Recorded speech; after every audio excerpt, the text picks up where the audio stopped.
ఈ 9 నెలల్లో మీరు అనుకున్న ప్రభుత్వంగా నడుస్తుందా కాంగ్రెస్? డెఫినెట్గా ఇంకా నేను అనుకుంటా ఈ ఎకనామిక్ ఇయర్ కూడా కొంత వీక్గా ఉంటుంది. Okay, of course February March వరకు కూడా ఇప్పుడు కూడా రెవెన్యూ రిసీట్స్ తగ్గుతాయి కొంత ఇప్పటి వరకు కూడా. మేబీ నెక్స్ట్ ఫినాన్షియల్ ఇయర్ నుంచి నువ్వు తెలంగాణలో మీరు అనుకోని మనం ఊహించని ఒక డెవలప్మెంట్ మోడల్ వస్తుంది. అది ఇప్పుడు దానికి ఏమంటే పాత్ సెట్ అవుతున్నది. అది చాలామందికి అది అర్థమవుతున్నది కొంత ఎకనామికల్గా. కాంగ్రెస్ పార్టీ మామూలుగా బయట నానుడు ఏంటంటే కాంగ్రెస్ పార్టీ వచ్చిందనంటే ఎక్కడే ఉంటాయి అంతే కానీ అభివృద్ధి అనేది కనపడదు. ఇప్పుడు రియల్ ఎస్టేట్ చూసుకున్నా, ఇప్పుడు గత 10 ఏళ్లుగా రియల్ ఎస్టేట్ రంగం ఏ రకంగా హైదరాబాద్లో ఉందనే విషయం మనం మాట్లాడుకున్నా, లేకపోతే హైదరాబాద్ చుట్టుపక్కల, ఆ తర్వాత అభివృద్ధి హైదరాబాద్ అభివృద్ధి విషయంలో మాట్లాడుకున్నా, సాఫ్ట్వేర్ కంపెనీని తీసుకొచ్చే విషయంలో కేటీఆర్ చేసిన కృషిగా చూసినా, లేకపోతే ఇంకా కొన్ని విషయాలు నగరంలో పారిశుద్ధ్య వ్యవహారాలకు సంబంధించి వీటన్నిటి చూస్తే కనుక, సో అలాంటిది ఇంకొక చిన్న నానుడు ఏంటంటే కాంగ్రెస్ పార్టీ వచ్చిందంటే కరెంట్ ఉండదు. అయితే ఇక్కడ అంటే నీకు ఇది అడిగినావు కాబట్టి చెప్పాను. కరెంట్ ఎప్పుడు పోతుందో తెలియదు, ఎప్పుడు వస్తుందో తెలియదు. ఇది నిజమా కాదా? ఈ మాట నిజమా కాదా ఒప్పుకోండి. అయితే ఫక్త్ కాంగ్రెస్ వాదిగా ఒప్పుకోండి. నేను ఒక మాట చెప్తా. ఒక్క యూనిట్ మనం తక్కువ కొంటలేము. అవును, ₹1 తక్కువ పెడతలేము. ఇంకా అవసరమైతే ఇంకో 10% డిమాండ్ పెరిగింది. ఇక్కడ కొంతమంది కొన్ని చీపెస్ట్ టెక్నిక్స్ ప్లాన్ చేస్తున్నారు. కొన్ని ఆయా ప్రాంతాల్లో వాళ్ళు తగ్గుతున్నారు. ఇది ఎందుకు ట్రాన్స్మిషన్ డిలేస్, అప్పుడప్పుడు ఎక్కువ పవర్ పోతుందంటే అని కొన్ని కారణాలు ఉన్నాయి. వాటిని నేను సమర్థించను. కానీ మనం గతంలో వాళ్ళు కొన్న పవర్ కంటే 1 ఇంచ్ తగ్గించింది లేదు. ఇంకా హైడల్ పవర్ ఇప్పుడు పెరిగింది, ఇంకా పెరుగుతుంది. రేపు ఇంకా సోలార్ పవర్ను పెంచుతాం. అసలు ఒక దశలో చీపెస్ట్ యూనిట్ కాస్ట్తో దాని స్టేట్గా కూడా తెలంగాణ కాబోతుంది. ఇప్పుడు అక్కడక్కడ పోతున్న వాటికి వస్తున్నాయి, మనం చూస్తున్నాము. మొన్న మిత్రుడు ఎవరో ఇక్కడనే మాదాపూర్లో 2 hours పోయిందన్న, లేకపోతే నైట్ 2 నుంచి మార్నింగ్ 5 వరకు పోయింది అని, ఇట్లా ఏదో కొన్ని నేను వింటున్నా. దానికి సంబంధించి ఏంటి అనేది కూడా టెక్నికాలిటీస్ చూస్తున్నా కూడా కొంతమంది అధికారులు చేస్తున్నారు. కొంతమంది అందరం చెప్పను చేస్తున్నారు. అదేందో ఎవరు బట్టి పొందడానికి నాకు తెలుస్తలేదు. కానీ మీరు సీరియస్గా కంప్లైంట్ చేస్తే, అట్లా కంటిన్యూస్గా పోతే, మీరు అవసరమైతే మన ఎలక్ట్రిసిటీ విజిలెన్స్ నిన్న కూడా నెంబర్ ఇచ్చారుగా ఆయన, మనం మల్లుబట్టి విక్రమార్ గారు 1902 ఏదో నెంబర్ చేయండి, అది చేయండి మీరు ఏదైనా ఉంటే కనుక. ఇంకా నేనేమంటున్నానంటే అక్కడ ఉన్న లీడర్ల దృష్టికి తీసుకురండి ఎక్కడ పోతే అక్కడ. ఎందుకంటే ఇది క్రిమినల్ అఫెన్స్ కింద కూడా వస్తుంది. పవర్ ఇస్తున్నప్పుడు ఇవ్వకపోవడం. పవర్ మనము అందరికి ఇస్తున్నప్పుడు ఉద్దేశపూర్వకంగా పవర్ని ఆపడం అనేది కూడా క్రిమినాలిటీని. కాబట్టి అట్లా కూడా మీరు కంప్లైంట్ చేయొచ్చు. కాబట్టి వాస్తవంగా దాంట్లో అంతే వాస్తవం ఉందని చెప్పడానికి ఒక ప్రయత్నం. మీరు ఒక పెద్ద ప్రశ్న వేసింది ఏంటిది, హైదరాబాద్. మీరు ఇప్పుడు RRR కనుక మనకు ఎస్టాబ్లిష్ అయ్యేంత వరకు జరగబోతున్న అభివృద్ధి మోడలే చాలా డిఫరెంట్గా ఉంటుంది. అదే నేను చెప్పాలనుకున్నది. ఓకే, వీళ్ళు ఏంటంటే మన సారా కొట్టుకాడ పొద్దుగాల నుంచి సాయంత్రం వరకు అమ్మి ఈవినింగ్ బిల్ కలెక్ట్ చేసుకున్నట్టుగా ఎవ్రీడే వీళ్ళు ఒకటి ప్రెస్ మీట్ పెట్టడం, ఈరోజు ఇది వచ్చింది ఇట్లా చెప్పుకుంటారు. ఇప్పుడు దాదాపు 31,000 కోట్ల పైచిలకు పెట్టుబడులు మనం ఎన్ఆర్ఐస్ నుంచి తీసుకుంటాం, రావాలిగా, డైరెక్ట్ వస్తాయి. అది పక్కన పెట్టు. AICT అనేది ఒక గ్లోబల్ ప్రాజెక్ట్. అది దాన్ని హైదరాబాద్ డెస్టినేషన్ అనేది గ్లోబల్ డెస్టినేషన్ అవుతుంది రేపు. అది యూపీకి ఉండే ఇంతకుముందు, కానీ హైదరాబాద్ పొటెన్షియల్ కాబట్టి ఆ ముచ్చెర్ల పరిధిలో వేస్తున్నారు. Of course central state project అది వరల్డ్స్ ప్రైడ్ ప్రాజెక్ట్. అది హైదరాబాద్కి వస్తున్నాయి. తర్వాత ఇప్పుడు ఫార్మా కానీ తర్వాత హార్డ్వేర్ ఇవన్నీ చేయడం కామన్ ఈ చుట్టూ.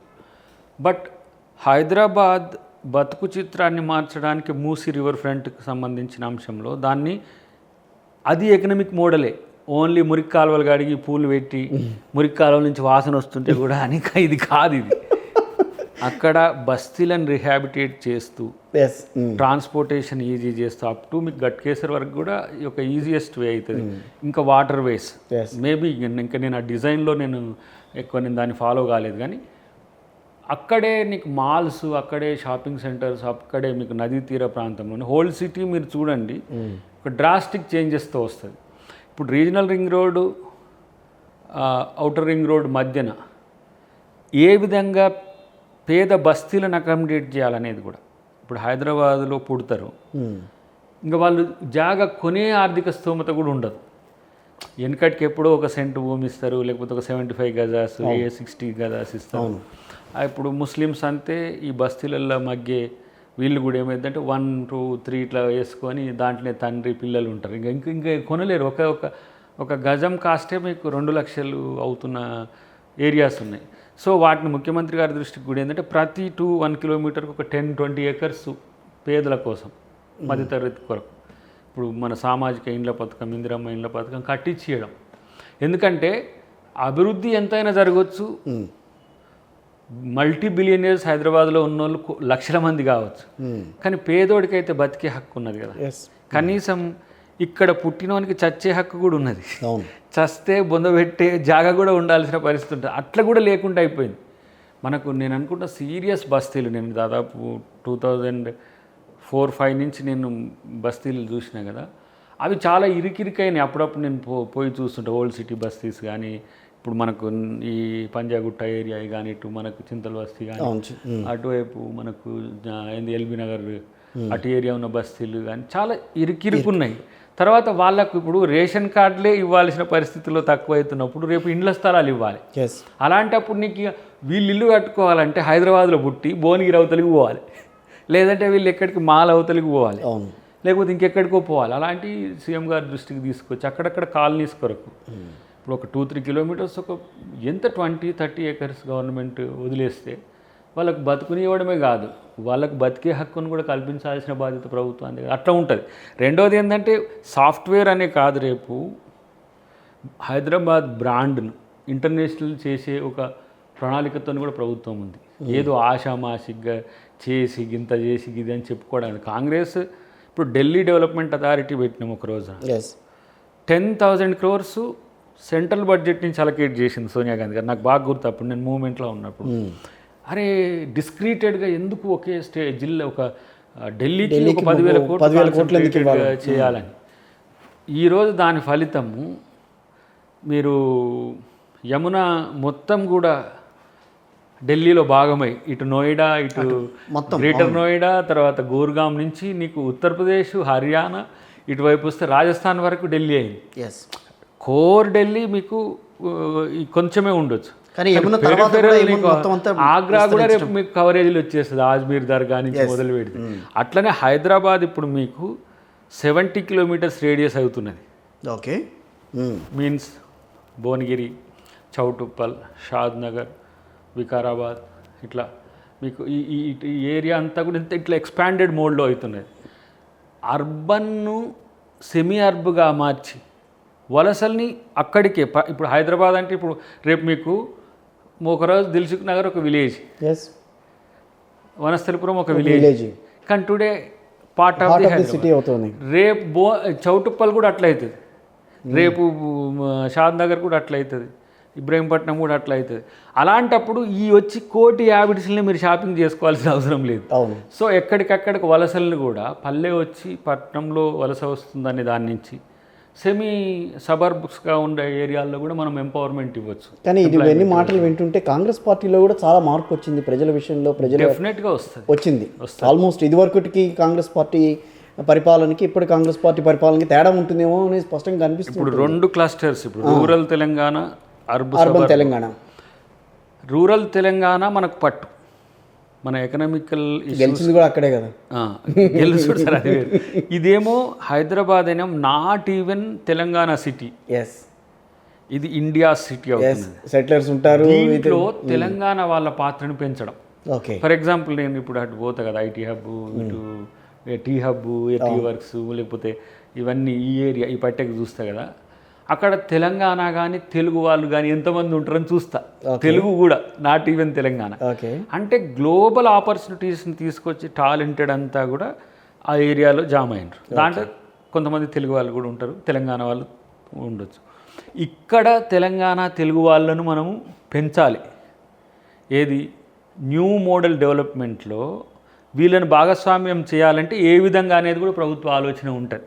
ఓకే, ఇప్పుడు మీరు చీకొట్ల గానో డ్రైవర్లు గానో లేకపోతే అసిస్టెంట్లు గానో టీ బోసిటోళ్ళు కానీ కాకుండా ఇప్పుడు రేపు స్కిల్ యూనివర్సిటీ వస్తుంది. స్కిల్ యూనివర్సిటీ కానీ కొంచెం అవును అన్న దాంట్లో దాన్ని ఏంటంటే స్టడీకి వృత్తికి ఇంటర్లింక్ చేసి ఇంతకుముందు ఐటీఐల మాదిరిగా ఇప్పుడు ఇంజనీరింగ్ చేస్తున్నారు. ఇంజనీరింగ్ స్పెసిఫికేషన్లో ఎక్స్పర్టైజేషన్ అయ్యే సామర్థ్యాలను పెంచే వ్యవస్థ లేదు. దానికి మన స్కిల్ యూనివర్సిటీని ఇంటర్లింక్ చేస్తే ఇప్పుడు ఎలక్ట్రానిక్స్ చేసే ఇంజనీరింగ్ స్టూడెంట్ ఎలక్ట్రానిక్స్లో అవకాశం పొందడం ఎలా, కంప్యూటర్ సైన్స్ మాస్టర్ ఇది స్కిల్ యూనివర్సిటీ ఇంటర్లింక్ చేస్తారు. దానికి ఆనంద్ మహేంద్ర గారు చైర్మన్గా ఒప్పుకున్న గ్రేట్. ఇంకా ఆయన అంత పెద్ద ఇండస్ట్రియలిస్ట్ దానికి నేను అంటే వాళ్ళకు ఇండస్ట్రియలిస్ట్లకు తెలుసు ఎలాంటి టాలెంటెడ్ మాకు కావాలి. ఎడ్యుకేషన్ వేరు, టాలెంట్ తెలియడం వేరు, చెయ్యడం వేరు. తెలిసిన వాళ్ళందరూ చేయలేరు, చెయ్యడం నేర్పే యూనివర్సిటీ అది. తర్వాత చాలామంది మిత్రులు నా దగ్గర కూడా వస్తున్నారు, ఒక స్పోర్ట్స్ యూనివర్సిటీ కూడా పెట్టాలి మేము పెట్టుకుంటామని. స్పోర్ట్స్ యూనివర్సిటీ ఏమవుతుంది నీకు, ఇప్పుడు ఒలింపిక్స్కి పోతే తెలుగు వాళ్ళు ఎంతమంది ఉన్నారు, గాడికి పోతే ఢిల్లీ యూనివర్సిటీ చూస్తే చూస్తే పార్టిసిపెంట్స్ ఉన్నారు. అట్లీస్ట్ మనం పార్టిసిపెంట్స్ని పెట్టాలి. దానివల్ల ఏమవుతుంది మీకు, ఇక్కడ యూనివర్సిటీ పెడితే డిస్ట్రిక్ట్స్లో కూడా మనం పెంచుకోగలిగితే ఫస్ట్ వాళ్ళకి శారీరక దారుఢ్యం మీద, శారీరక దారుఢ్యం ఉంటే మానసిక ఉల్లాసం ఉంటుంది. ఆటల వల్ల వచ్చే ప్రయోజనాలు చెప్పట్లేము. ఇంతకుముందు మనం చదువుకున్నప్పుడు కూడా జెడ్పీ స్కూళ్ళల్లో ఖోఖో ఉండేది, వాలీబాల్ ఉండేది, లాస్ట్ లెవెల్లో మేము చదువుకున్నప్పుడు క్రికెట్ కూడా ఎంటర్ అయింది అప్పుడప్పుడే. కానీ మనం ఈ అగ్గిపెట్టే బళ్ళల్లో ఫస్ట్ వాడు కూర్చొని చదివి బయటకు వెళ్తే చాలరా అన్నట్టు ఏదో బోర్ బాయిలో వాడు చదువుకొని మళ్ళీ ఇంటికి వచ్చినట్టు ఉంటుంది. సో అట్లా కాకుండా కొంచెం ప్యాషనేట్గా చాలా ఇష్టంగా చదివే చదువు 20% విద్యార్థికి, నేర్చుకోవడం ఒక 50%, మిగతాదంతా కూడా ఎంటర్టైన్మెంట్ ఉండాలి. రైట్. మన బతుకులో లైఫ్లో ఇప్పుడు మావాడు ఉన్నాడు, వాడిని క్రికెట్ ఆడాలని ఉంటుంది, వానికి ఫుట్బాల్ వచ్చింది ఇప్పుడు దాంట్లో స్కూల్లో, వానికి క్రికెట్ ఆడాలని ఉంటుంది. ఇంకో ఆప్షన్ లేదు.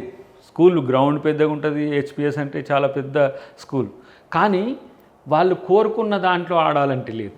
ఇప్పుడు ఇది ఉందనుకోండి, ఇప్పుడు స్పోర్ట్స్ యూనివర్సిటీ లాంటి ఒక ఆలోచన మంచిగా ఉంది. స్పోర్ట్స్ యూనివర్సిటీ ఇండియాలో లేదు, వరల్డ్లో కూడా లేదు. వాళ్ళు ఇంటర్నేషనల్ స్టాండర్డ్స్తోనే అన్ని స్టేడియంస్ కడతారు. ట్రైనింగ్ స్కూల్ నువ్వు ఏదైనా కావచ్చు, వాళ్ళకు టైం ఉంటుంది. ఇట్లా ఒక స్పెసిఫిక్గా స్పోర్ట్స్ యూనివర్సిటీ లాంటివి కూడా చేస్తే ఏమవుతుంది, రెండు రకాల ప్రయోజనాలు. ఒకటి ఆటల్లో నైపుణ్యాలు పెరుగుతాయి, స్టేట్కి మంచి పేరు తెస్తారు, వాళ్ళు ప్రయోజనకారిగా అవుతారు. ఒక ఆటగాడు ఒక మంచి మెడల్ కొట్టిన తర్వాత వాళ్ళ ఆఫీసర్లు కూడా అవుతారు కదా ఇప్పుడు. కానీ